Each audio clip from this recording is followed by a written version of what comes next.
vamos dar continuidade agora, falando um pouquinho das fraturas bicondilares do planalto tibial, se a gente deve fazer a fixação com uma ou com duas placas. Bom, quero deixar claro que eu não tenho conflito de interesse, não tenho vínculos comerciais com a indústria, e queria agradecer a comissão organizadora e o banco de dados da Otrauma Brasil. O nosso objetivo é discutir qual a melhor opção terapêutica nas fraturas bicondilares do planalto tibial, no que diz respeito ao número de placas a ser utilizado. Lembrando que a gente tem uma incidência de 10 a 30% das fraturas bicondilares e 20 a 23% das fraturas do côndilo medial. Só que a gente, reparando bem, a maioria das vezes, a fratura Schatzker 4, ela acaba invadindo o planalto lateral e a gente acaba tendo um comprometimento também do planalto lateral em vários casos. E aí, o planalto medial tem o problema do cisalhamento. A carga maior axial vai passar por ele, e aí nós temos aquele problema que o Dr. Leonhardt já mostrou, que a gente precisa uma síntese de sustentação embaixo desse bico para a gente ter a maior eficiência possível. Bloquear ou estabilizar esses fragmentos através de parafusos que vão por dentro da medular óssea, a gente está apoiando o implante que vai segurar esse fragmento no osso medular. É menos eficiente, obviamente, do que uma placa por fora, empurrando a cortical óssea e encaixando, mantendo encaixado esse fragmento cisalhado. E muitas vezes a gente tem o comprometimento posterior, e o comprometimento posterior vai funcionar da mesma maneira. Do mesmo jeito, a gente não tem osso embaixo da parte posterior do platô, toda a carga tem que ser transmitida para a diáfise através da cortical. E aí o implante, de preferência, deve estar colocado nesse local.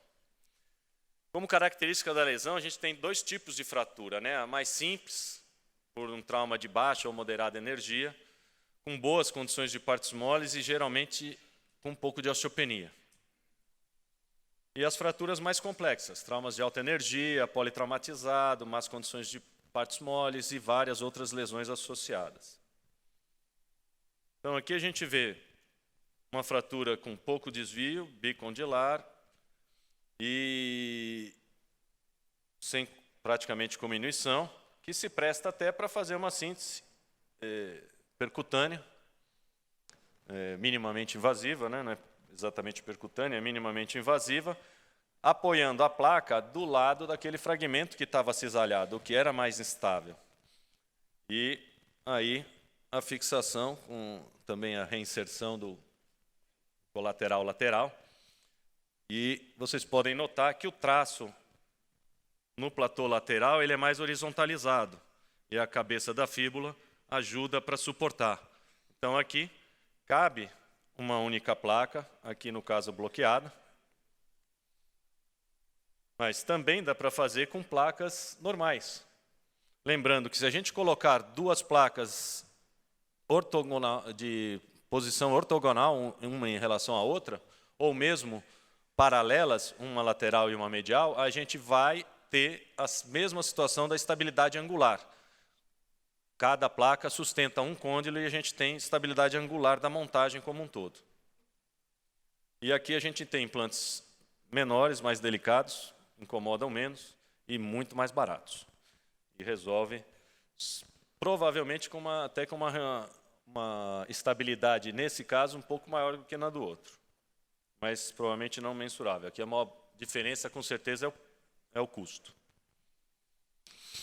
Nos traumas de alta energia, aí a gente geralmente tem um paciente politrauma, né? Estado fisiológico comprometido, outras lesões associadas, grande edema local, grave comprometimento das partes moles e fraturas com um padrão muito mais complexo.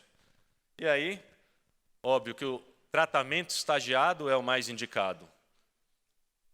Mesmo que as partes moles não estejam tão ruins quanto a desse exemplo, elas estão bastante traumatizadas, nunca subestime pela falta da flictena, achar que está tudo bem. E a gente tem uma situação onde é melhor estudado o caso, com uma tomografia, com a sua fixação externa transarticular, melhora as condições de partes moles, e aí você pode optar pela melhor via de acesso que você vai resolver o problema.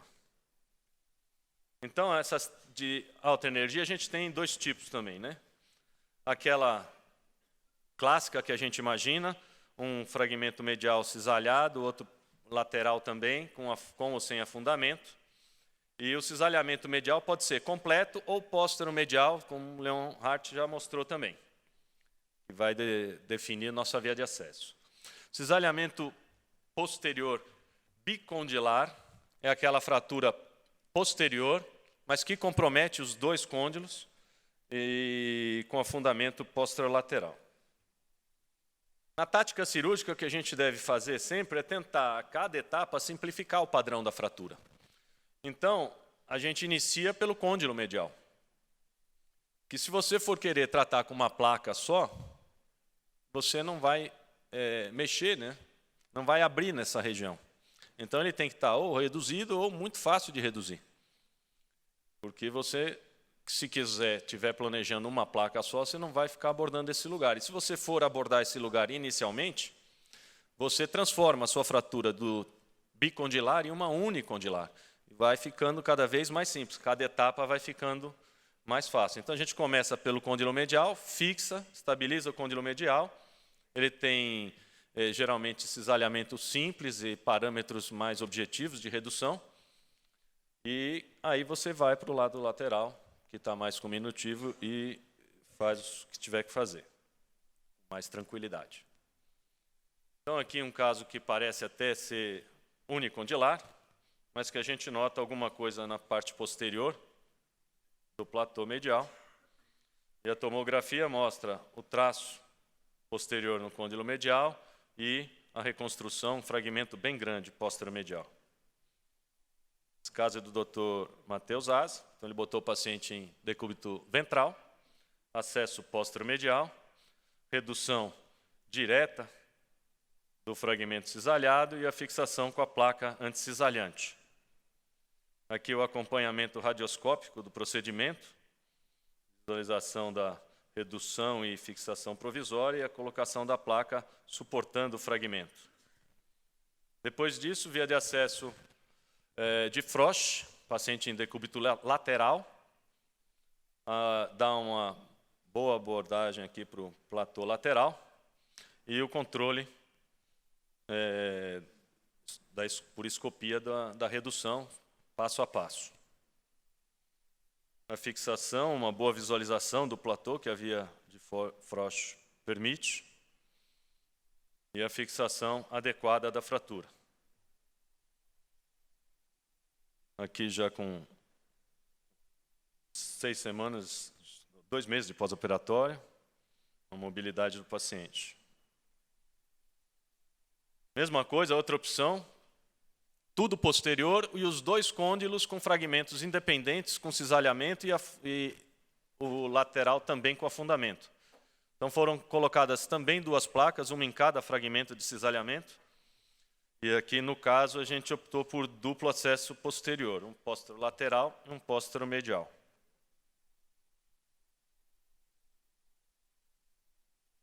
Em alguns casos, até a gente vê outras coisas, como a seta mostra, na tomografia, na reconstrução da tomografia, que o platô medial tem uma daquelas raras situações em que ele também tem uma cominuição e, inclusive, com perda da cortical, está toda fragmentada. Então, aí, no caso, ele ganhou 3 placas, uma placa mais anteromedial para suportar aquele fragmento e substituir aquela cortical cominuída.